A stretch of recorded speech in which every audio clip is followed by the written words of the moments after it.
This Torah class is brought to you by TorahAnytime.com.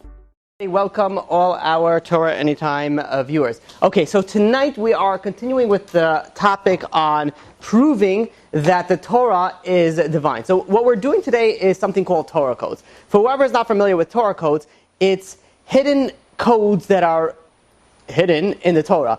The way to think about it this way is imagine you are a spy and you want to send a message to your motherland, right? Whatever you want to call it, right? Assuming you're Russian. So, because there's no Mother USA, right? It's only Mother Russia, right? Okay. Everyone else, I think, is male.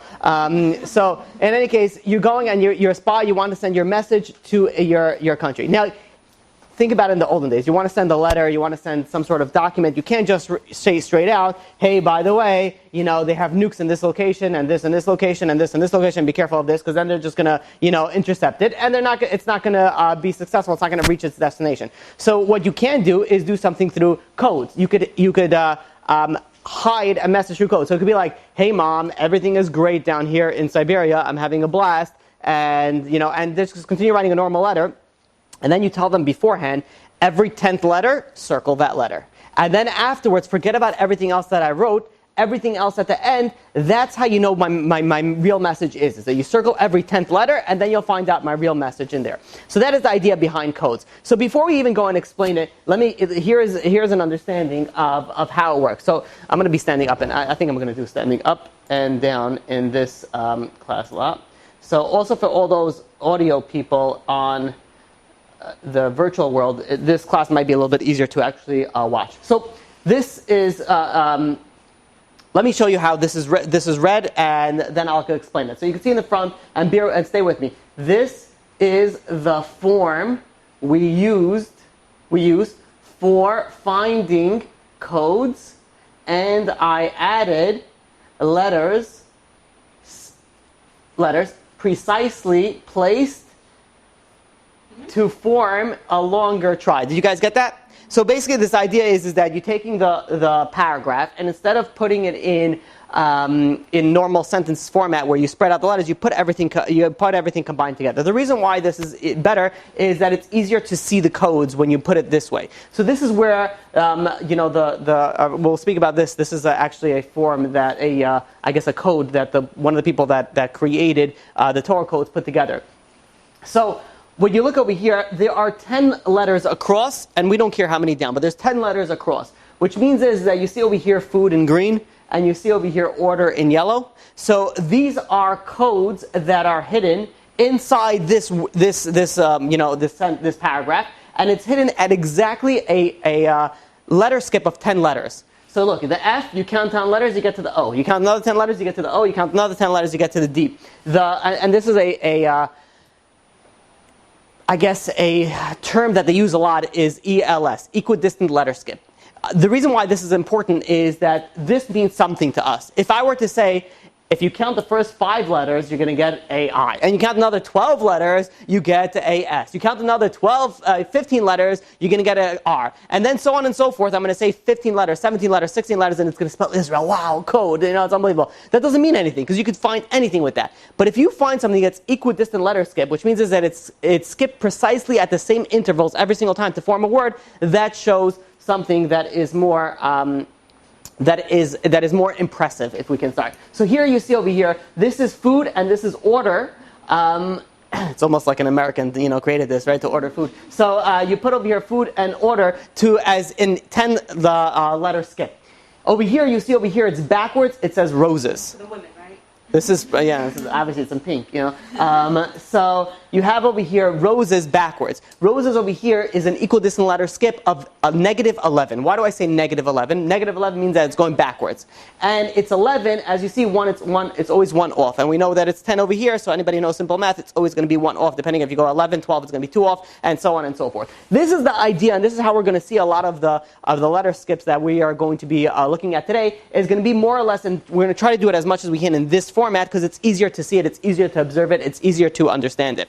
So this is the idea. This is the idea behind it. Now, when you're going and let's say you open up a paper, and on this paper, let's say it's the New York Times. You're opening up this New York Times, and you see over there that in every 5 letters, it spells out your first name and your last name. Now, the first thing that you're going to do when you think about that is going to be like, wow, that's pretty cool, but it's probably a some sort of crazy coincidence. But imagine you open up the paper next week. And the next week, you have also, at a 5 equidistant letter skip, you have also your first name and your last name. This time, they'll throw in your address also. Now you're going to start being like, okay, something is going on up here. Imagine this goes on for 10 weeks in a row.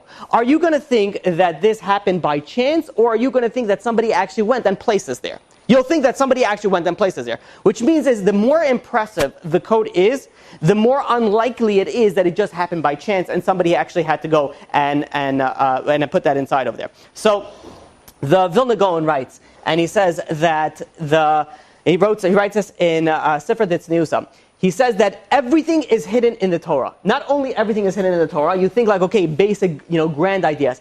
Every single person in the entire world, forever that was ever created, is in the Torah. From the beginning of his life till the end of his life. Not just a general idea, but every single detail of your life is hidden inside the Torah somehow.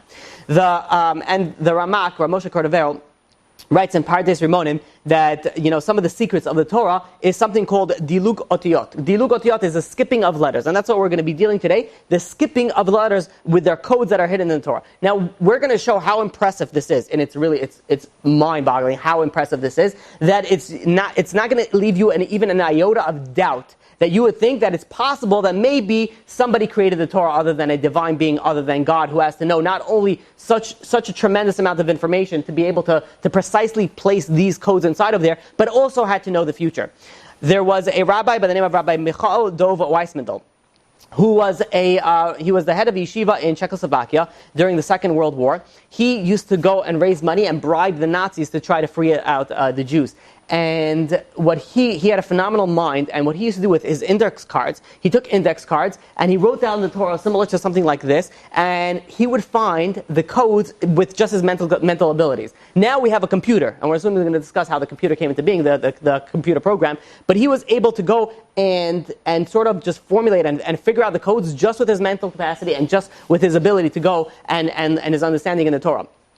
In the 1970s, there was a professor by the name of Eliyahu Rips, who went and he was a professor at the Hebrew University in Yerushalayim, and he was very impressed with Rabbi Weissmandel's findings. After he died, his students put together a sefer, a book, that it's called Toras Chemet, and in there it says a lot of his findings.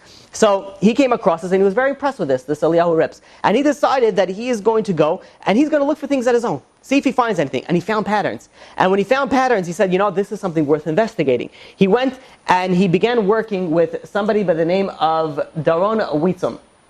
This Daron Witzum, he has a degree in math and physics from the Hebrew University, and they developed a system that will be able to find an equidistant letter skip in the Torah. So they basically placed all the words in the Torah, and they were able to find all the codes based on what the information they put in. They'll say, okay, let's say, find the name Yehoshua in equidistant letter skip of X and Y, whatever, between two numbers. It would search the entire Torah, and it will tell you where those numbers are found. If I'm not mistaken, I think that program is for sale, but I'm not sure. I was giving this class to the guys, and they were like, well, they should have an app for this. I'm like, they do, but it probably costs a lot of money. Because this is a lot of, this is first of all, it's a very small, I guess, niche where people are actually going to go and be like, I'm going to buy this program. It's something that you actually have to be very interested in and actually to go in. But it is, if I'm not mistaken, it is, somehow achievable to the general public. I know the Christians got a hold of it, and this is a whole other class in itself, and where they took us on a field trip.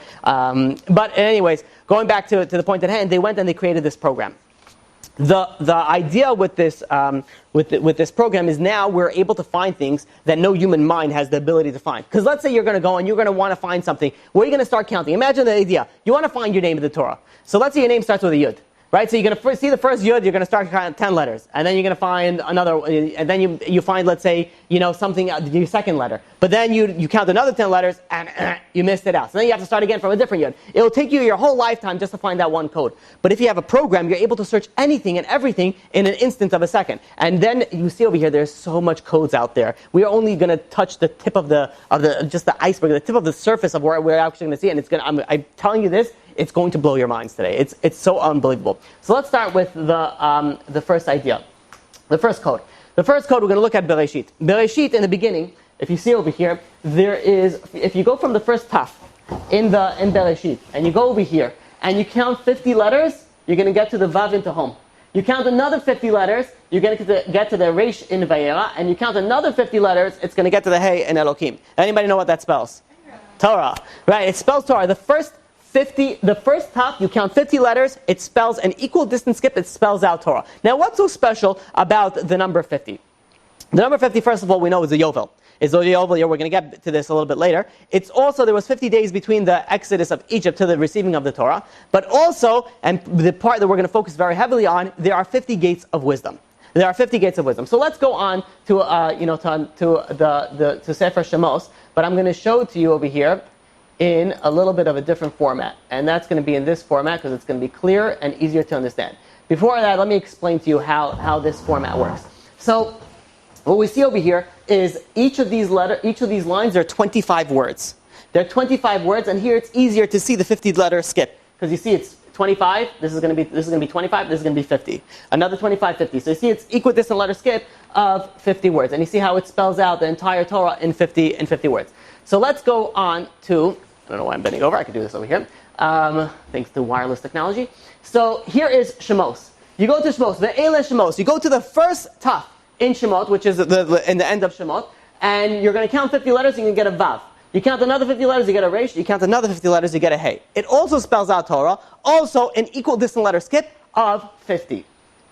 Pretty cool so far. So maybe you could say it's a coincidence. Maybe somehow it happened, or maybe the people who created, and I'm using air quotes, the Torah, somehow were able to put this inside over here. Yet for some reason it wasn't found until the recent time. Here is Vayikra. Vayikra does not have an equal distant letter skip of 50 to tell you, to say the Torah. Rather, it has something else. You go from the first Yud of Vayikra. You count 8 letters, it gets a Hey. Another 8 letters gets a Vav. Another 8 letters gets a Hey, and that spells God's name, Yud K Vav K. But this is what we have in Vayikra. We're going to get back to this, and we're going to explain the whole beautiful picture.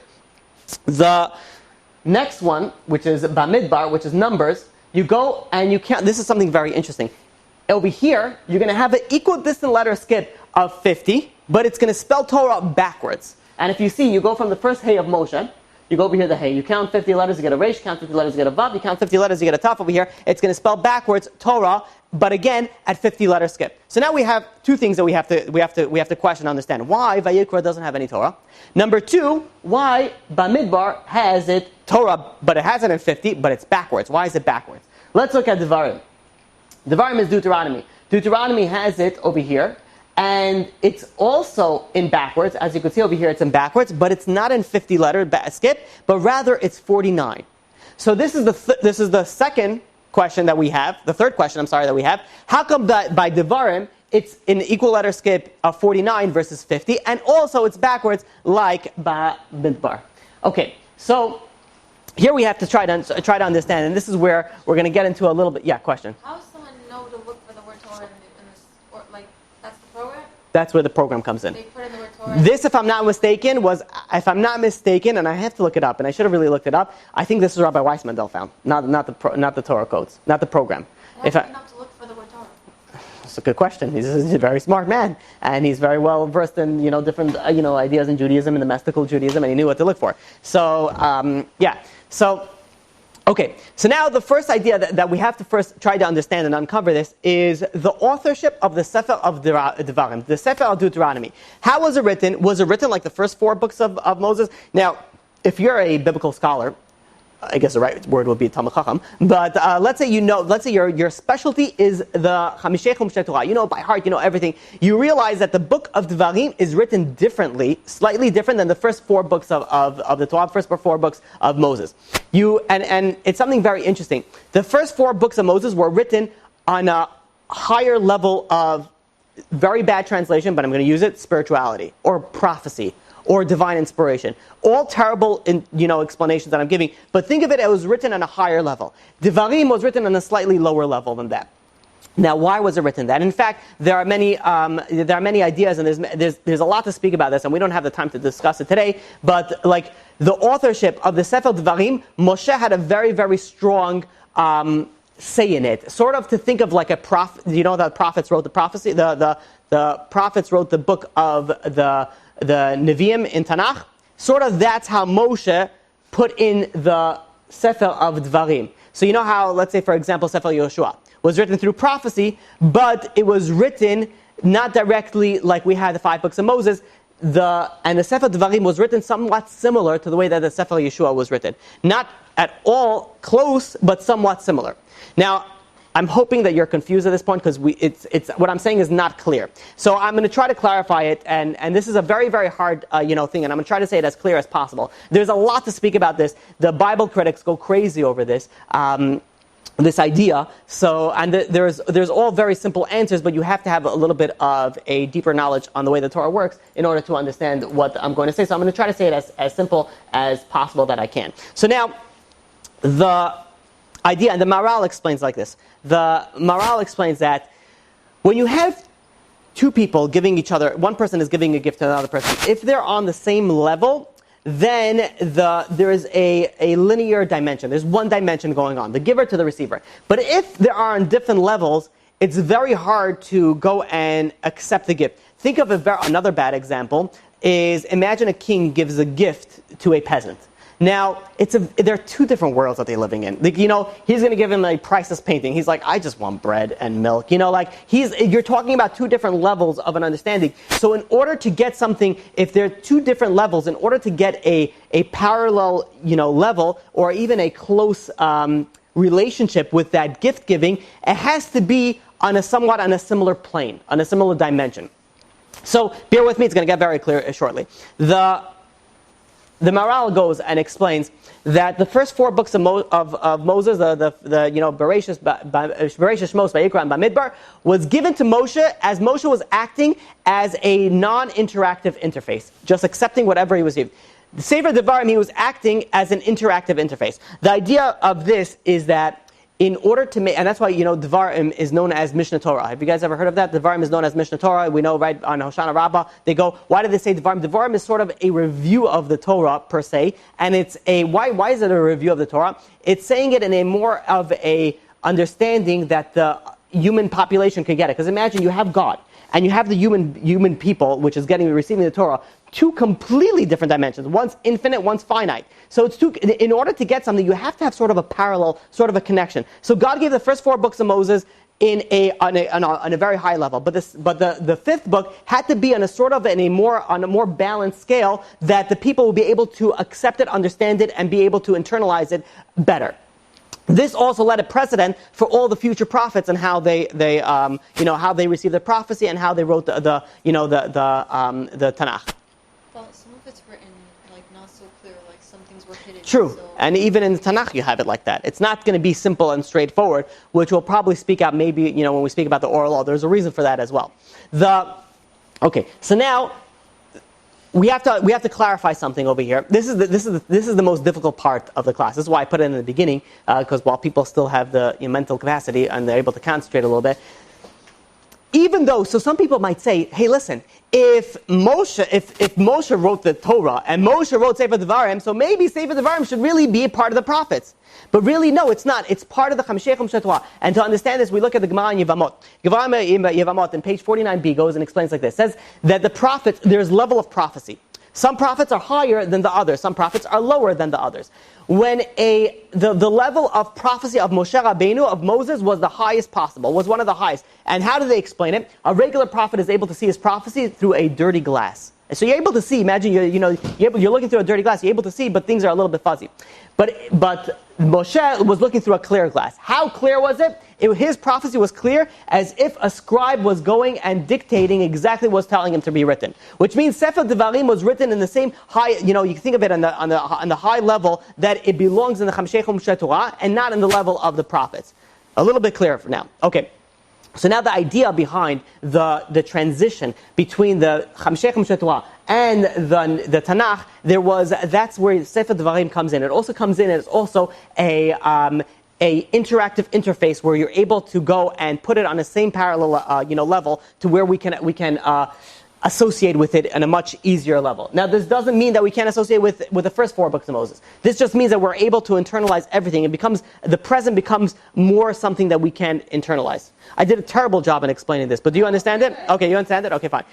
When you try to explain Maharal, it's very, very deep, very, very philosophical. And one of my things that I try doing, and this is what I try, this is what I tell people, when people, I've had people ask me, the speakers, can you listen to my speech and tell me how, give me pointers. I did that as well also. So one of the things that I try to do very, very hard is no matter how difficult the concept is, you have to explain it simply. If you can't explain it simply, that means you don't know it. But there's some concepts that is very hard to explain simply because it's very abstract. So I'm hoping that I try to explain it simply as understandable that I can. But this is a very, very important concept to understand. Like the first part is like more like what's over your head, but this one. But technically, it wasn't over your head. But it wasn't because we could still relate to it. We could still internalize it. But that's the package was together. Was part of the Chamshei Chamshei Torah. Now, okay. So I think if I should go and even explain this, being that we're speaking about this now, this is something that I was going to speak about in Bible criticism. I was going to give a class on Bible criticism. This is a topic that maybe I'll speak about it very briefly now. The end of Sefer Devarim speaks about that Moses died. Moshe Rabbeinu died. So the Bible critics have to be like, oh really? Did he write that he was going to die and then he finished the Torah and he gave it died? So in fact, this is not the Bible critics that actually, the Gemara in Bava Batra in page 15a goes and brings this down. And it's actually a machlokes. Did Moshe really write that he was going to die in the last 8 verses? Who wrote that? Maybe Yehoshua wrote that. Maybe Moshe wrote it. So there's actually a machlokes. One opinion says that he wrote it with tears. Another opinion, which means he wrote it, he knew what he was writing, but he still completed the entire Torah. Another opinion says no, that he didn't write it, but Yehoshua completed the rest of those last 8 verses. The Vilna Gaon goes and explains it beautifully. He says, really, they're not arguing on each other. They're saying 2 different opinions on how it happened over the transition of time. And he goes and explains like this. Moshe, he wrote all the letters together. He put it all together in a mystical, Kabbalistic concept. Put it all together. Yehoshua went afterwards, and that's why Dima could also mean what's a good translation of it? Sort of a jumbled. They put the words together, but not in the clear fashion that you're able to read it. So Moshe wrote the entire Torah. Yehoshua went and then he separated the letters, put it together that it's readable to the general public. So really, Moshe wrote it.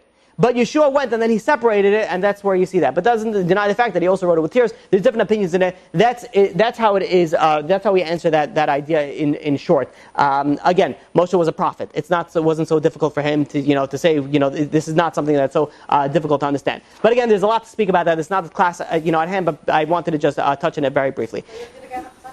Bible criticism, yes, yeah. Mizrat Hashem. So. Okay, so now with that information, we can go and try to understand what we're dealing with the Torah codes over here. Now, we said that there are 50 levels of wisdom, right? There's 50 levels of wisdom. That's where we started. That's what 50, equidistant letter skip. But the question is, how many levels of wisdom was Moshe able to get to? Does anybody know? 49 levels of wisdom. Very good. 49 levels of wisdom Moshe was able to get to. So now let's go back and try to understand this. Sefer Devarim, right? What was the equidistant letter skip? 49. Sefer Midbar, Sefer Shemot, and Sefer Bereshit was in equal distant letter skip of 50. Why? These were all given from a higher level, from a 50 level thing. But what about Vayikra? How come you have over there Vayikra right in the middle of God's name? So this is something very, very interesting. You look at Bereshit and Shemot. The letters are written the right way, right? They're going, if you're English, it's written the wrong way, but if Hebrew, it's written right, right? So it's going from right to left, right? The letters are going this way. If it's backwards, it's going from left to right. So we have over here, Bereshit and Shemot, the letters are going from right to left, facing this way. Sefer Bamidbar and Sefer Devarim, the letters are facing this way. Think of it as a menorah, all pointing to one direction. What are they pointing to? The middle book, Vayikra. What's the Vayikra? Yud Kei Vav Kei, it's Hashem's name. What is Vayikra? What is all the essence of Vayikra? Vayikra speaks about the Avodah of the Bet HaMikdash, the things that we need to do in this world. And again, we have the mitzvot and throughout the entire Torah, but the Vayikra, that's what it speaks about. It's all focused in one letter. It's all focused in one direction. You have the first 2 books, Bereshit and Shemot, this is going, the 50 letter skip is the right way. This is pointing towards Vayikra. But then afterwards, Vayikra, it's got to be pointing backwards. That's why by Midbar and Devarim, it's facing backwards, and it's all posted in that one. I should have put it in together. I did not put this together. So that's why it's backwards, all facing towards one thing. Think of it like a menorah. Okay. So that was the introduction, right? Cool, no? Can you say that this was made up? Yeah. The fact that the last one goes this way and the first ones go this way and like all that, where does that idea come from? Where does the idea of the menorah? I get the Bible codes, down the word Torah, but how is it translated into that's what it means? This is why it's like this. Oh, where do we get the understanding that it's facing this way? There are different rabbis that I've read it. Some of these ideas I put together myself, but the majority of them is all taken from other rabbis, or Rabbi Weissman, or whatever, different rabbis who showed us how it works. Now, in order to understand this, how they got into that idea, we're going to have to speak about the oral law and how the Shoshasei Midrash Atana Nidreshes Bahem. There's 13 homiletical interpretations of the Torah. Not that helps anybody over here, because what is, these things understand. But to understand it is how we go and understand the Torah and how we extrapolate words. That's wrong, but let's keep with that and move forward. Okay, so now, let's go on to the next one. So they created, right? We said Eliyahu Rips and Doron Witzum went and created this Bible code where you're able to type in any information you want and it says find it wherever you want. So they did, and they did a search.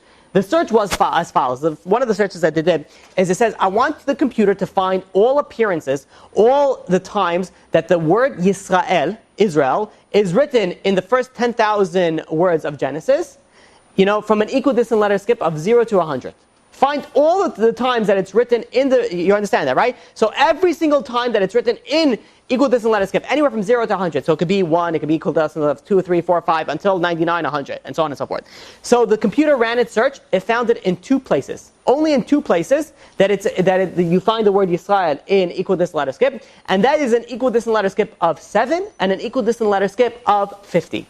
And both of them, what's surprising, they're both in the same 4 verses. Both out of all the 10,000 first words, it's all in the same first 4 verses. Now, what's very interesting, and here it is. And if you want to know where it's found in Genesis chapter 131 to Genesis chapter 2 verse 3. In those verses, you have both in the entire first 10,000 words, only found twice, with an equidistant letter skip of 750. Both found in the same 4 verses. So now, what's so special about this? And here's where you can see it. You see this is the equidistant letter skip Yisrael of 50, and here is in 7, Yisrael. Right? One's backwards, one's forward. Now, what's so special about this? Now, if you go and you read over here, what are these? What is it referring to? It's I can't stand reading with all these words together. It speaks about Vayichulu Tashamayim Va'aretz V'chol Tzva'am. Vayichal Elokim B'yom Hashvi. Does anybody know what I'm saying? And you know the pasuk? Very good. Kiddush. We say this on Kiddush on Shabbat. We say this on Shabbat. Now let's stop for a second. I said that there's an equidistant letter skip of 7 and 50. Both those numbers ring a very, very strong bell. In fact, those are only the only numbers that are associated with Shabbat. This is the Kiddush that we say on Shabbat, on Friday night Shabbat, which, by the way, according to the Rambam, it's the biblical commandment, right? Where it says, Zachor Yom Shabbat Lekachor. Where Zachor, you have to actually verbally remember it. Where do we do that? On Friday night. That's where the biblical commandment of remembering it. And we say this as the Kiddush on Friday night. So, there's something very interesting. 7 and 50, I said the equidistant letter skip. What's 7? 7 days a week. What else? 7 Shemitah. Shemitah is the Shabbat for the land. What about 50? Yovel. So what's Yovel? Yovel, it's 7 things of Shemitah, where the land lays rest, the 49th and the 50th level. It's also a Shabbat for the Shemitah over here. So you have over here, the 2 occurrences of Yisrael is written in reference to Shabbat in an equidistant skip of Shabbat, of 7 and 50.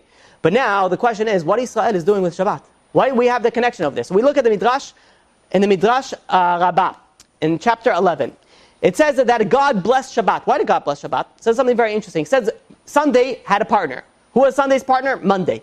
You said that last week. Really? I said this last week? No, someone mentioned it last week. She was so cute. Okay, I don't remember. Okay. Shabbat is what the Jews are. So Shabbat, spoiler alert. Okay, Sunday's partner is Monday. Tuesday's partner is Wednesday. Thursday's partner is Friday. Shabbat's going to be like, God, I don't have a partner. So God says, you know what? Yisrael is going to be your partner. Yisrael is going to be your partner. Now let's go back and look at this, what we have over here.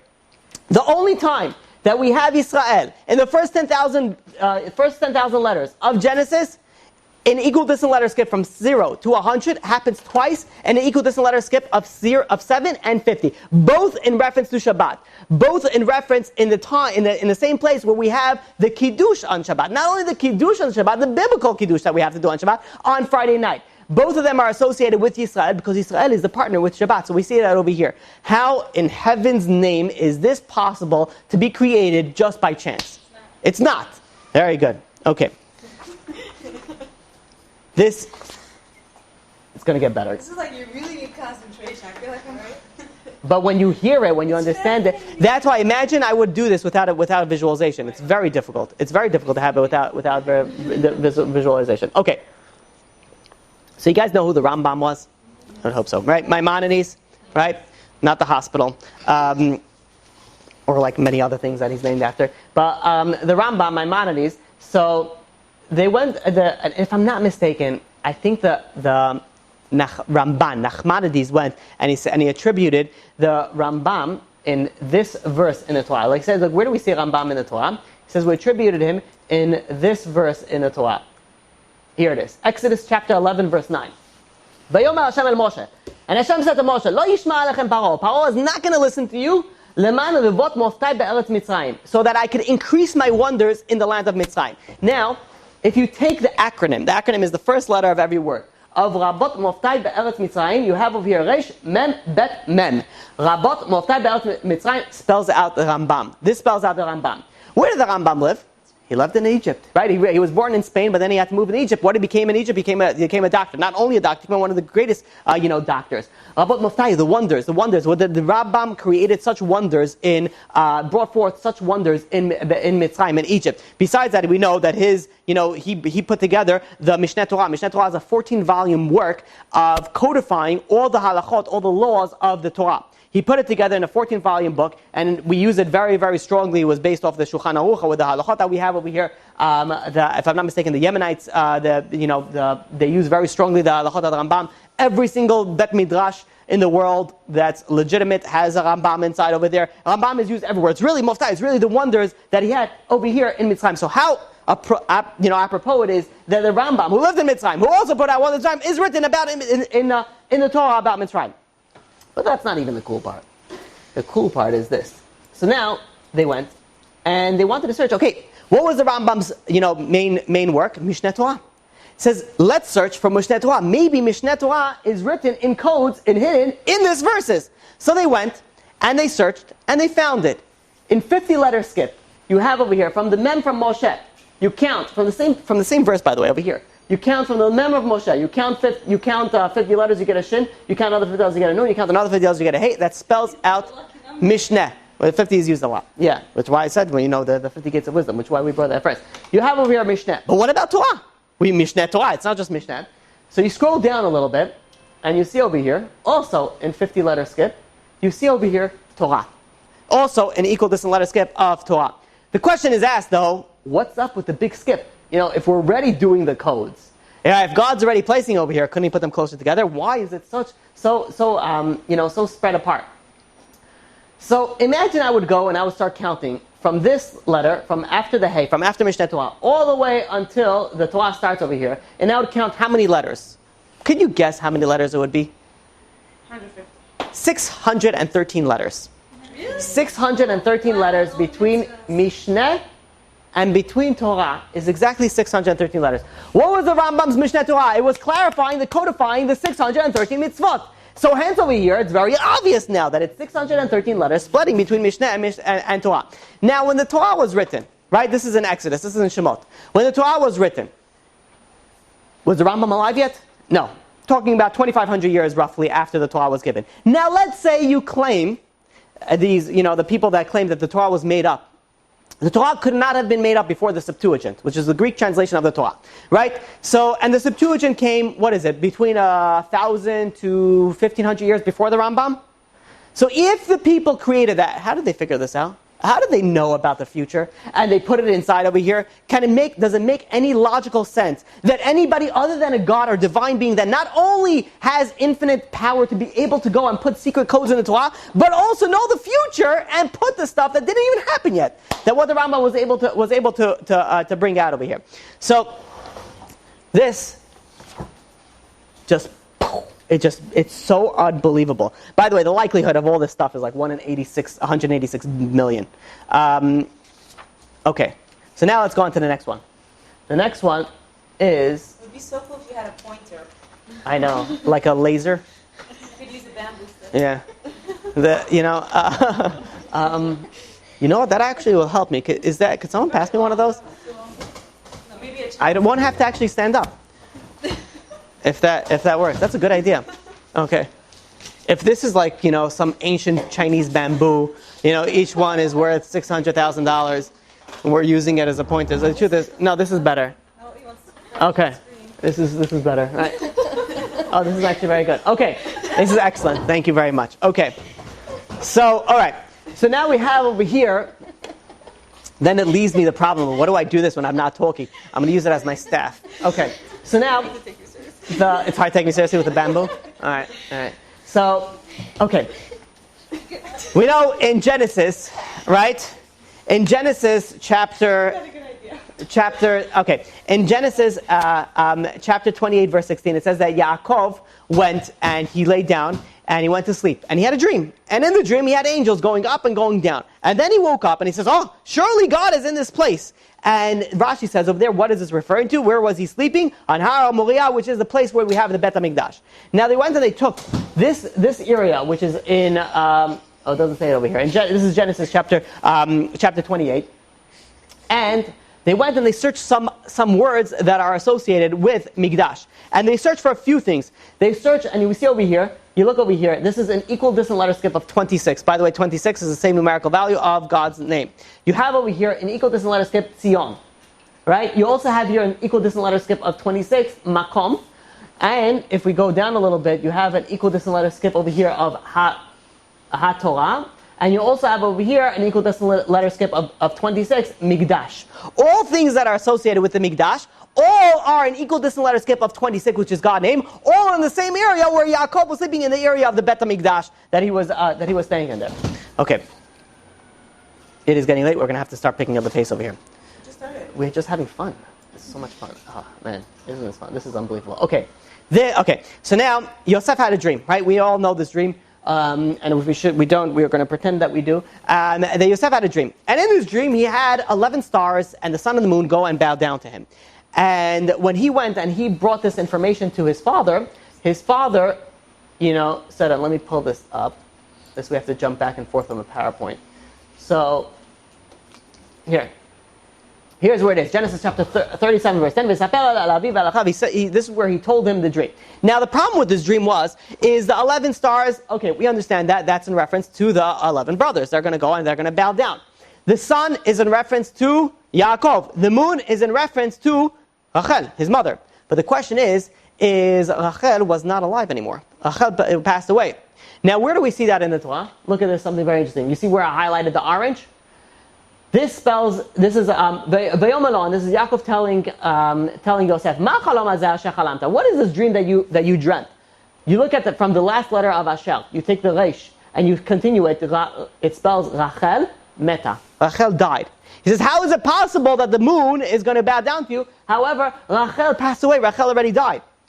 And we go over here and we see. So then they went and they searched in the codes and they started to search like this. Rachel had a handmaid, right? Do we know who that handmaid was? 50. Oh, very good. Bilhah. The men, they had 50-50 chance. They picked Zilpah. So it's Bilhah. Bilhah was her handmaid. Now, what's very interesting is imagine we're going to go and we're going to search in this area where the psukim is written about Yosef's dream. We'll search, maybe it's written over here something about Bilhah. And in fact, there is, and here it is over here. You see over here, Bet, and you count 156 letters, you have Lamed.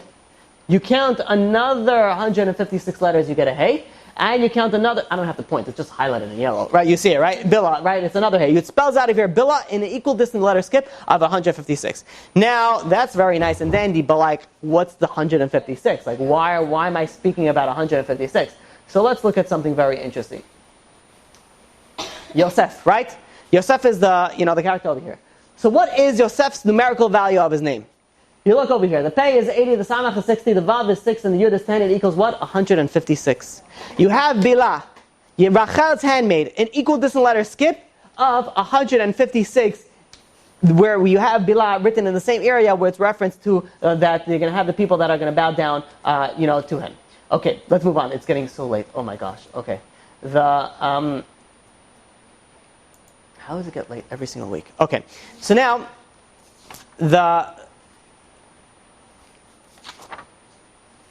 next one we're going to be dealing with is this is in Genesis chapter 38. This is where it's speaking about the genealogy of King David. Now, we know that Yehuda and Tamar had a son Peretz. From Peretz came all the genealogy of eventually came King David. We know that Boaz married Ruth. He had a son Oved, who had a son Yishai, who had a son King David. So now this is the area of where it all started. This is where Peretz was born, and this is where it came from him. It came from Yehuda and Tamar. This is in this part in Genesis. Now, wouldn't it be cool if we were be able to find all the genealogy of everybody that is associated with King David in this area where his ancestors are King David? So yes, the answer, it would be cool. And not only that, so we look over here. This is the same area. We see over here, you have over here, what is it going out over here? Ruth, an equidistant letter skip of 49. Boaz, an equidistant letter skip of 49. We scroll down in the same area. We have over here Oved, in the same equidistant letter skip of 49.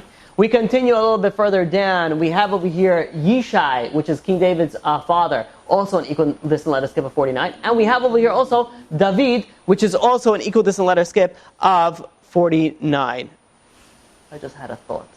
Is this really? Oh my gosh. I just saw this right now. This is awesome. It's even in the order of where they were born. It's even, you have over here, Ruth and Boaz is right over here on top. You scroll down, you get over here Oved. You scroll down more, you get over here Yishai and David. All in the same area, and it's all, I just saw right now. This is in the, wow, my mind is, because all this is new, this is new for me. This is unbelievable. I don't think you understand okay. I do, it's really I have to stand up for this. Okay. Why? Now we have to understand what's up with the letter 49. Why 49? Why 49 of all the things? So we know we count on Sfirah, we count 49 days of Sfirah, right? 49 days we count from Pesach to Shavuot. Now what are we counting on between Pesach and Shavuot? And while we're counting it, we're counting towards Matan Torah, Shavuot. Everyone has a special Sfirah, right? And what is the 49th one? Malchut shebemalchut. What's Malchut shebemalchut? Kingdom of kingship. What is that more than the king of which is, you're talking about David HaMelech, the forerunner of the ancestor of Mashiach, the king of kings. You're referring to, obviously, we're not referring to God over here, we're referring to King David, but we have over here the highest level of the kings, where King David, where all his ancestors came to the kings. And over here we have the Mashiach that comes over here in an equidistant letter skip of 49. Also, what? Yeah, that's where we're getting to. And what are we counting towards? Shavuot. No, that's great. Shavuot. What's Shavuot? Not only was the day of his death, but also it was the day that he was born. Yeah, David was born on Shavuot and died on Shavuot. You have over here the entire lineage that we have of King David in something we just saw right now in order of the lineage. As we scroll down, we see that the order. This is where it comes from. First, the great grandfather, the grandfather, and so on and so forth. And not only that, it's an equidistant letter skip of 49, which is what we count from Pesach to Shavuot, which is the birthday and the death day of the King David, and which is the Sfirah of Malchut Shebal Malchut, which I can't do this anymore. I'm sorry, I have no idea what to do with this in my hand. Okay, so, which is something that is so unbelievable, so crazy. How is this possible? This was written before King David. This was written before Boaz, before Ruth, before all of them it was written, and yet we have it all written here in secret codes. Now you can understand, right? Which is the same thing. Well, no, it's not going to be what it says. Okay, so here's where we see that this is a proof that the Torah is divine. This is the proof that you can't make this stuff up. What? This is impossible to happen by mistake. So now the next one I'm going to speak about. This we're going to go really fast because if we go through it it's going to take us a long time. In Genesis chapter 2, you go to the first until the first 3 verses of chapter 3. It says over here, like for example, V'yitzmach Hashem Elokim min ha'adama kol ha'etz. And God put forth all the trees, from the ground. Now, and this is the area that it's referring to where God created the trees. Now, wouldn't it be cool if we would search for all the words that the Tanakh used for different trees, and we would search for it over here, and we will be able to find it over here? And the answer is yes, it would be very cool. And the answer is yes, it's all here. And in fact, somebody went and searched, and they went through the entire Tanakh, and they saw that there's 25 different words of using for trees. They searched them all in this area. All 25 of them are in here, in equal distance letter skip. And you see over here, we're not going to go through all of them because it's going to take us a long time. We have Chita over here, you have Geffen over here, you have over here Anab, you have all these things are all over here in all equidistant letter skip, all speaking about the trees that is referenced to where the trees were created, all in the same area. Okay, so now I want to get to the Holocaust. Probably not the best way to say that. But I think you guys understand. I don't want to get to the Holocaust, but I want to speak about the Holocaust. Okay, so now, let's go on to something. Oh, look at that, right over here. Perfect. Okay, so now they went, by the way, the Holocaust, there's a lot of codes in the Torah written by the Holocaust. I only took a few because I did want to get to other things. Okay, so in Devarim, in Deuteronomy, chapter 31, verse 16 through verse 18. So you look over here, and this, the Sukkim over here talk about something very interesting. Not only is it interesting to look at the codes in the Torah, but it's also interesting to look at the context. What is the Torah saying where the code is hidden? Like, what is it talking about over here? So it says over here, right, Vayom Hashem Moshe, and Hashem said to Moshe, it says, this nation will go, and it's going to go, and it's going to rise astray after, it's going to go, and it's going to go after other deities, other gods, if we can call it. They're going to violate my Divinity. They're going to violate my commandment. And it's going on and on about what they're going to do if they don't listen to Torah. And then it says over there, and Hashem is Astir Panai. I'm going to go and hide my face. And what happens with that? Then you're going to have, problems, obviously. So basically, it's speaking about when the Jewish people are doing something wrong. They're going something away. God is going to hide his face, and trouble is going to fall on the Jewish people. You look at over here. An equal distance letter skip over here. From the Hey of Moshe, spells out exactly, if I'm not mistaken, I think it's 50 letters. You go, it spells out Ha-Shoah. Ha-Shoah spells out the Holocaust, which means it's in the time when they're going to go. And they're going to stray away away from me. There is going to be a destruction. In there, in secret codes, it's written Ha-Shoah, the Holocaust. What's very interesting... Ha-Shoah is translated as the Holocaust? Yeah, the Ha-Shoah is the Holocaust. During the time when the Jewish people were in Germany, the Reform movement was picking up very strong. The conservative movement was picking up very strong. A lot of people were becoming more German than Jewish. And when that happens, the Goyim, the non-Jews, go and make sure that we realize that we are Jews. The second that you try to be too non-Jewish, they'll be like, hold up, buddy. Mr. Goldberg.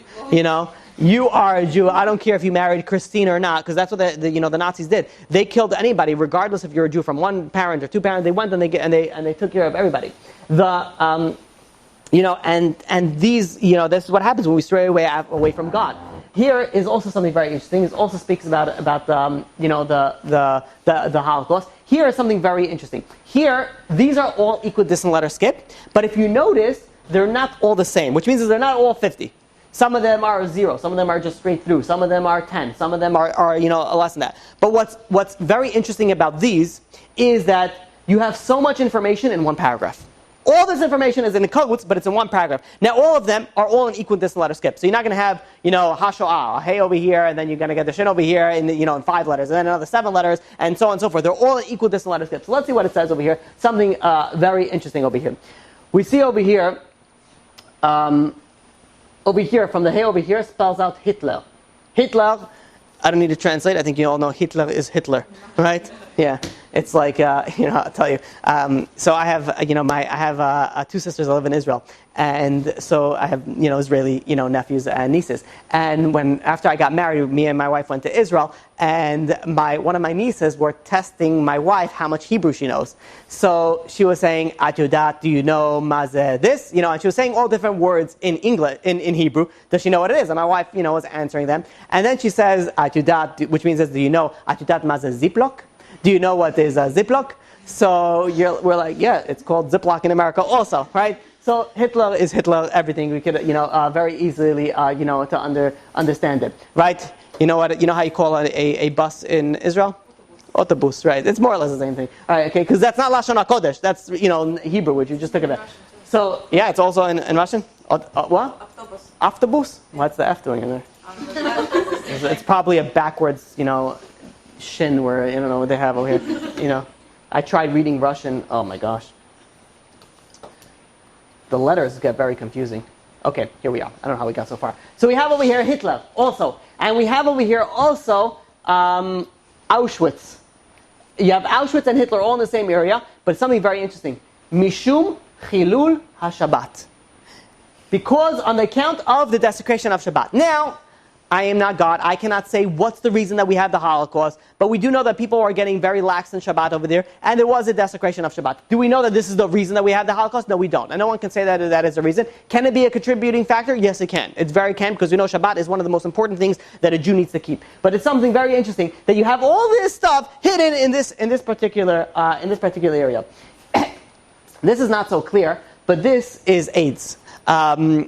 This code is AIDS. And where is it speaking about? It's speaking about what the sins that the generation of the flood did before the flood. We know they were very immoral, and we see over here an equidistant letter skip. You see, I don't know if you can see. Can you see over here? Can you see the Aleph? You see Aleph Yud Daled Samach, AIDS. This is AIDS. And not only that, when you look at the top two, it says over here, Badam Mavet, death by the blood.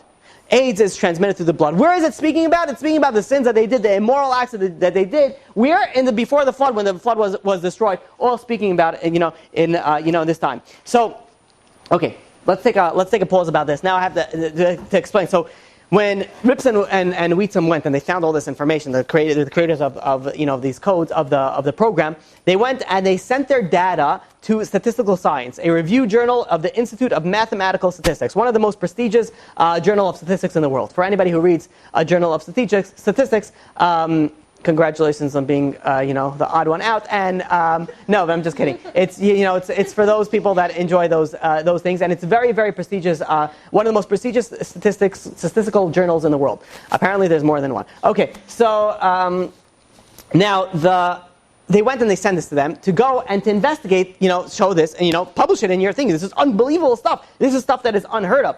So Statistical Science went and said, very nice, we think you cheated. They're like, what do you mean we cheated? He says, there's something that we call hidden failures. Hidden failures means that you went and you showed us so many beautiful results, but you could have tried 10,000 different failed results, and that's where you came. You found some good ones, but you had to get through 10,000 failed ones. Those are called hidden failures. You hide your failures and you show us only a thing. So they said, okay, fine. So tell us what to search for. We'll search for it, and then we'll see. That's not hidden failures. We're searching for whatever we're looking for. So they proposed an experiment, and they agreed on it. The experiment was as follows. The experiment was, we're going to go a little bit over, just a tad bit over, so whoever wants to go. Okay, so now they went and they proposed this experiment. They said, you're going to take 34 rabbis, the rabbis' names, and you're going to find the rabbi's name in equidistant letter skip in the Torah, and you're going to also find the date of birth or the date of death, and you're going to find them all in close proximity of each other. If you find that, then okay, then we see that you have something, you're onto something. So, random rabbis? No. So how did they pick up the rabbis? So the original list of rabbis was taken from a book called the Encyclopedia of the Great Men of Israel. So they picked rabbis that had 3 columns written about them. So people, more of the famous rabbis, they picked those 3 columns, and they went to search for them in the Torah. Now they went and they found a linguist by the name of Dr. Yaakov Orbach, who established the rules of orthography and how the names are going to be written, how it's going to be pronounced, also the form of the Hebrew date. So everything is legit, everything is according to the way that it should be, and they ran the results. And the results looked very, very, very successful. And here's, for example, if I could show you one of them. This we see over here. This is the Hamarshal. Hamarshal was Rav Shlomo Luria. We see over here. Here you see Hamarshal was an equidistant letter skip, and all this was found. Yud Bet Kislev, which is the date of his death. You have 53334, which is also corresponding to the year of his death, and his name Shlomo, which his name was also corresponding, all in the same area, all in equidistant letter skip. This is just an example of what they found amongst the other, the other rabbis. So they took all this information, and they sent it to Statistical Science. Statistical Science. Statistical Science was, hesitant, to say the least, to publish it yet. They, because it's a very controversial subject. You're taking a scientific magazine and you're saying, well, there's like heebie-jeebie stuff in the Bible. They're going to be like, all right, you guys are off your rocker. What are you talking about? There's only science. Science is facts. What are you going to say? Start saying some heebie-jeebie things over there. But they said, so they felt that their reputation was going to be on the line. But the Weitzman and Rip said, the math is logic. The science is there. It's all there. We did what you asked us to do. So they agreed to a compromise. The compromise was that you go and you find one of the world's leading statisticians. If he could sign and validate the results, then we'll publish it. And they picked somebody by the name of Percy Diaconis. Percy Diaconis, he was, he in the mid-1970s, he was known as the debunker. He used to expose ESP. ESP and also for psychics. You guys know what ESP is? Extrasensory perception. I remember one time I was walking with my wife in Manhattan, and there was a guy, one of those Asian people that want to do your caricatures. And my wife was pregnant at the time, and he called us over. He's like, so he tried to make the sale. I guess I don't know, whatever it was. So he's like, oh, you pregnant? He's like, you're gonna have a beautiful girl, And he's like, I'm like, how do you know that? So he's like, I have third eye, And he actually didn't point over here. I said, very cool. Where's your eye located? He's like, my eye located right over here. I have a problem with people talk to me in accent. I sort of respond to an accent. So I was like, oh, how you know that? And he's like, I know that because I know everything, And, so we're going back and forth. My wife had a boy afterwards, obviously. So, we go there, and it's a problem because I speak to people with this like Spanish accent, and it's like, it comes out, and I can't even hold it because I think like you don't understand me because I'm not speaking your language, but now I speak your language, you understand, right? So. It's a problem. My wife always has a field day when I do it. It comes out. I don't know. It's like, and when somebody goes and they speak a very, very, let's say someone speaks a very, very heavy Russian accent, right? I feel like I understand Russian. Like I just felt like I just spoke Russian, right? The Russian accent, right? You speak like you have peanut butter and you're talking backwards, like shtoya now. Like it's like everything's like working backwards. Yeah, I know. Why is it? Why are Russians always angry? I don't know. But it's also Japanese. Japanese are always, like you walk in, it's like, like gesundheit. I don't know what just happened over there. He's like, no, he just said have a good day. I'm like, it sounded like he was shooting guns at me, right? So it's very interesting when you look at the way that people speak in different languages. It's very, very interesting. Yeah, you go, you make, you please. Yeah, exactly. Yeah, exactly. Oh, it's a perfect example. Speaking to a maid. Yeah. Ella hablo in a refrigerator O. They just throw O at everything. And the clean O with the Windex O. Right? And then it's clean O, spotless O. And they think they're like, I just nailed Spanish. I could be like, whatever. Okay, let's move on before I get to French. Okay, so now, how do we get to this? Oh, yeah, ESP, extrasensory perception. It just reminded me of what happened. The guy who was, the third eye that told me that I was going to have a different child. So, this Percy Diaconis, he was the one, he would debunk these people. Like the people that say that they're psychics, like if you give me $5, I'll read you the future. Like I always have some questions. I'm like, if for $5 you can read me the future, there's going to be some questions that I have to ask over here. Why is it only $5? And which future are you talking about over here? You give me $20, I'll read your future. Yeah. More money. yeah, exactly.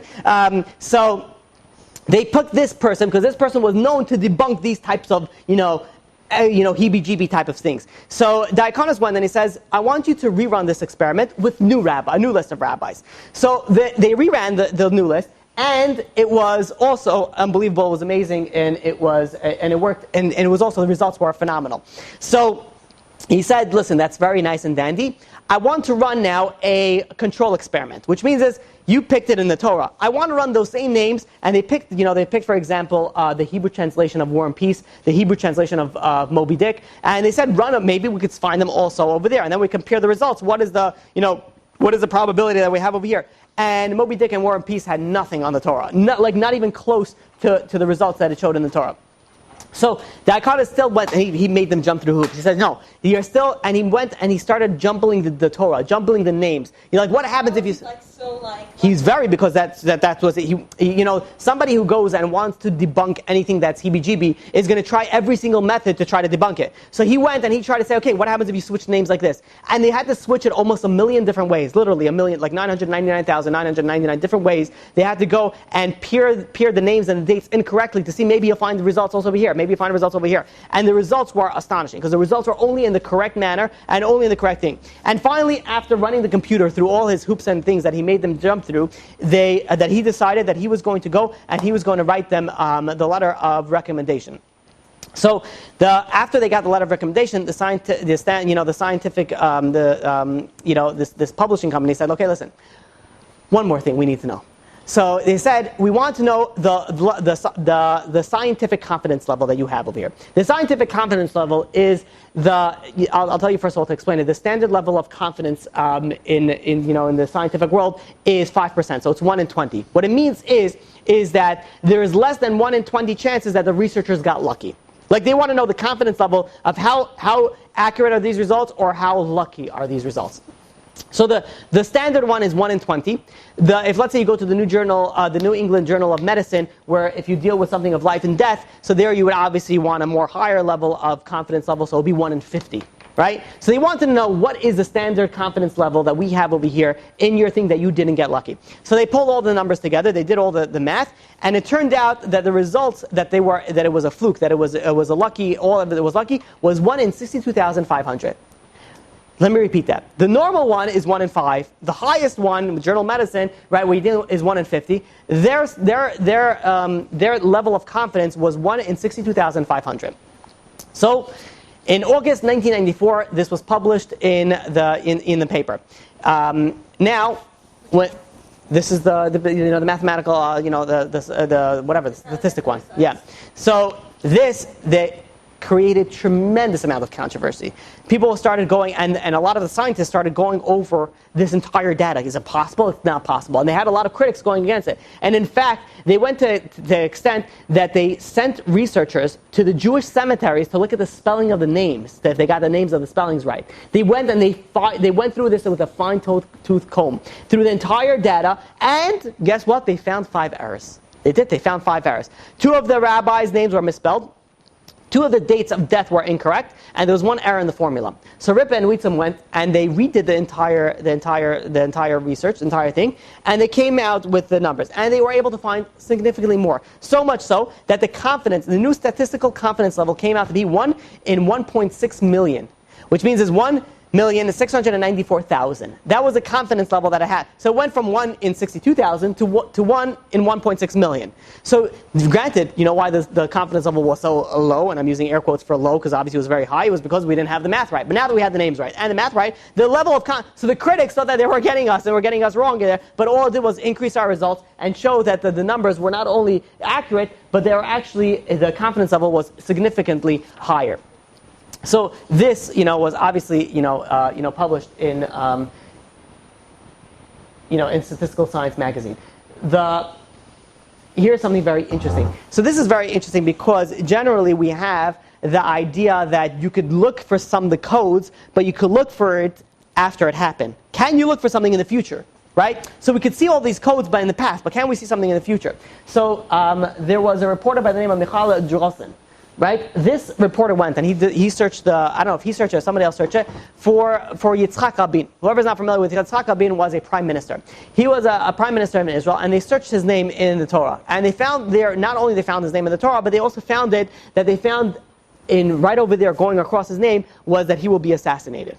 This was a year before he was assassinated. So they went and they pulled out this, this thing, and they found this information that he was going to be assassinated. So this reporter went, and he went to get this information. He wanted to send it over to Yitzhak Rabin. He says, listen, we did the Torah codes. This is the results we found. We want you to have it. It got to Yitzhak Rabin. He didn't pay too much attention to it. A year later, he was assassinated. So granted, it's true, but they were able to find. They found Saddam Hussein. They found the tsunami, 2004. They found the Mumbai. They found the murder of Rabbi Abu Chatzera, Rabbi Lazar Abu Chatzera. They found a lot of things written, hidden inside these codes.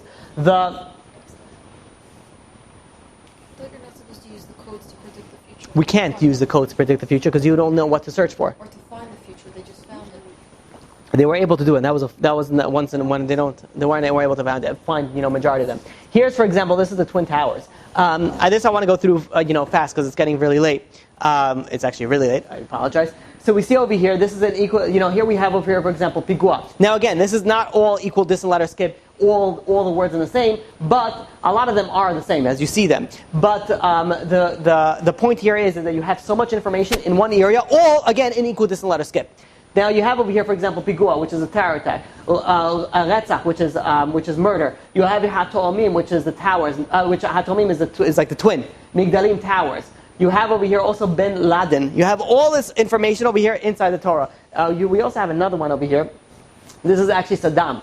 This is referring to Saddam. You see over here Saddam. You see over here Saddam. He will die and will hang like his brothers. All written in the Torah codes over here. Here's another one written about the Twin Towers. Here you see over here, Matos is an airplane. Migdalei is the towers. Naflu, they fell. Pa'amayim, twice. Hipil will take down Hatomim, the towers. And you have over here all the skips that you have over here. So you have the Twin Towers. Anything that you look for, you're able to find it in here, which is ridiculous, which is crazy. This is another thing about the Twin Towers, but because we're short on time, this is another thing about the Twin Towers. But again, we're short on time, so we don't want to go over here. Here, we have over here Chanukah. What's interesting over here is Chanukah, you have over here so much information written, thank you. So much information is written here about Chanukah, all in the same area. You have the Chanukah candle, the menorah, the night, the miracle of the 25th, and so on and so forth. We could go on and on with all this information over here. Okay. I did skip one over here, and this is something that we spoke about before. So we did speak about, I want to finish off with two things that we did speak about before in previous classes. And let's see if I'm able to pull it out over here. Let's find it. Oh no, I didn't. I thought I had over here the Christianity one and Islam one. But maybe... Oh, here we go. In Devarim, in Deuteronomy, chapter 4, verse 26 to verse 27. So here it speaks about, right? God is going to go and spread you out. You're going to be low in number. This is speaking about, again, we're not going to listen. We're going to go into exile. You're going to be low in number. We're going to be spread out the entire world. This we spoke about in one of the classes. This is very interesting. And look at the difference in the colors, right? So the colors, what you're looking at over here. I want to say red, but I know it's wrong. It's maroon. Okay, maroon, right? I was going to say maroon or magenta. Am I right? Magenta is not red? That's more red. Okay, whatever. All right, so you have a maroon, all right? Okay, so you look at the maroon color over here. You have over here an equal distant letter skip, Mecca. Mecca, where it says that you're going to go and you're going to be spread out the entire world. You're going to be in exile, has an equal letter skip, Mecca. Mecca is what? Is referring to Islam. You go an equal letter skip, also the same equal distant letter skip of in the green. That's green, right? Light green? Okay, I don't know. Baby grass? I don't know. Lime. Okay. So it says over here Yeshu, which is a reference to Christianity. The two exiles that we're in now, and in fact that we've been for more or less in the past, almost 2,000 years, roughly speaking, is written in the Torah where it says that you're going to be in exile, where it says that you're going to be spread out throughout the entire world. Here, okay, and here is the final thing that. Is that the same thing as the Holocaust? No, different verse. Yeah, different psukim. So here we have over here. This is in Megillat Esther. So what's interesting about this, and this we spoke about when we spoke about Purim, but it's easier now that I have a screen. I wanted to show you. It's much easier to visualize these things. So I really hope they're able to see it. If they're seeing it backwards, okay. So the idea behind this was that Esther went and she asked Achashverosh to go and hang, the 10 sons of Haman, machar, tomorrow. The problem was that they were already dead. Why are we going and we're asking to hang them again if it was dead? Now, when it says machar, it's a reference to something in the far distant future. And in fact, when we look at the 10 sons of Haman, that they were indeed, and the king says, yeah, you can. And we know the king sometimes, when it's referring to in the Megillah, it's referring to actually God. God is not written in the Megillah, it's referring to when it says the king. So it's something very interesting. When you look at the 10 sons of Haman, there's 3 letters that are written in small, there's 1 letter that are written in big. So you see over here, the taf is written in small. See over here the shin, and you see over here the zayin is written in small. So you have over here the numerical value of shin, zayin, and taf is 707. You have over here the vav is very big, this is very unlikely. You don't see them. The letters have to be exactly the same on the lines. And you see the parchment, you can even see the parchment over here. You see the parchment, this is where the letters have to touch. So for example, the yud, it goes on the top, but the letters have to touch both the top and the bottom of those lines of the parchment, because that's how, whatever, the part of the way that you write the Torah. So now, over here we see something very odd. You have here 3 letters that are short, and 1 letter that is extra long. What's interesting over here is you take out the letters that are short, they equal 707. You take the letter that's big, that's 6. What's the 6? You're talking about the 6th millennium? Is that the 6th millennium is the year 5000. You take the year 5000, you take a 5707, it comes out to the year 1946. 1946 is where we had the Nuremberg trials. The Nuremberg trials, we had 10 Nazis that were hung. Not only the 10 Nazis were hung, there was something very interesting. There was a Nazi, and what was his name? His name was Julius Streicher, right? I had to do that because we didn't do the German accent, right? So we have over here the Julius Streicher. So we have over here the one of the Nazis. What he screamed on the way to being, 10 of them got hung on the gallows. 10 Nazis were hung in the gallows. This Julius Streicher, when he for some reason screamed out, Purim Feast 1946. No one knows why. It's documented in Newsweek magazine. Was it Newsweek magazine? Yeah, Newsweek magazine. Right, if you want to look it up, it's October 28th, 1946, page 46. It says that Purim Feast 24. What does he bring with Purim Feast? What did he have to do with it? But there's something even more interesting. There were actually 11 Nazis that were going to be hung.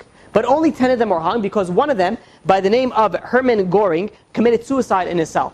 Now, what is known about Hermann Göring, that he was a cross-dresser. Now, we know that Haman had 10 sons that died during Purim, but he also had a daughter that committed suicide, that jumped off the ledge. And Hermann Göring was the 11th one. He was a cross-dresser. Put the 2 and 2, putting them together. So you have over here that Esther asked, I says, I want them to be hung tomorrow. What's tomorrow? Why are they being hung? They're dead already. So tomorrow is talking about the far distant future. Somewhere in the future, you're going to have the Nazis. There's many different interpretations how it's Amalek, comes from Haman. Also, the same idea are going to be hung in the future, and they have it all over here, all in the codes and written in the date that it's going to be in the letters that are small and the letters, 1946. Yeah.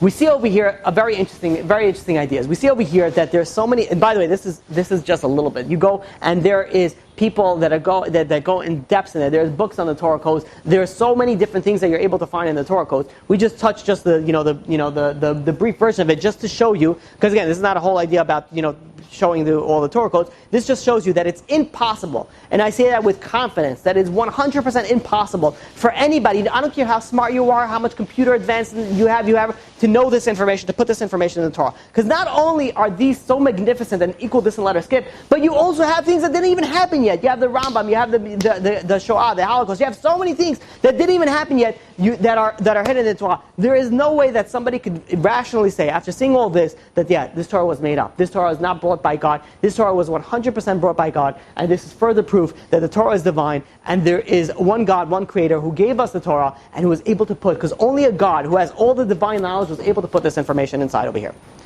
Any questions?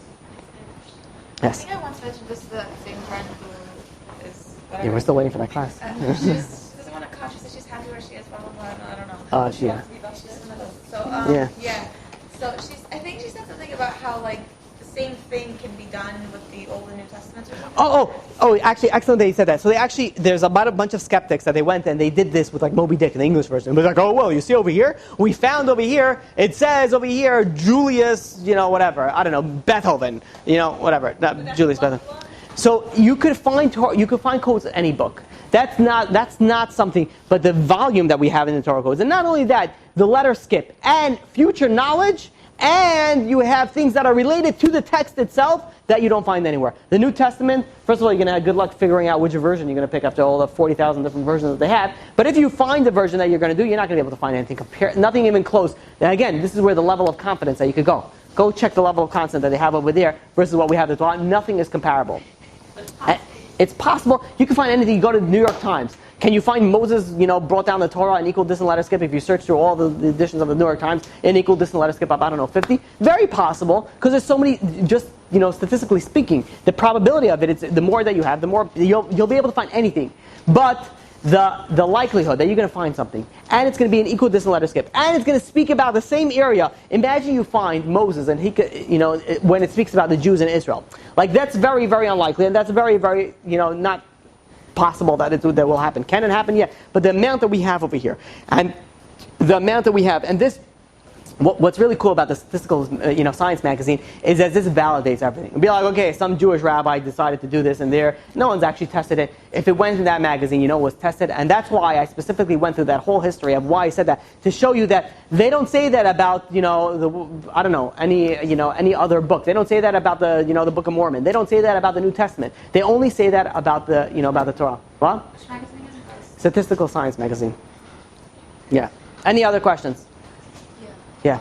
If Esther was saying to Achashverosh that she wants the sons to be later, but she was referring to the Holocaust, then why would she say that to Achashverosh? Who said that she said Achashverosh? She was asking the king. The king can refer to God. Anybody else? No other questions? No other questions on camera? Going once, going twice? Okay. Chazaku Baruch. You've just experienced another Torah class brought to you by TorahAnytime.com.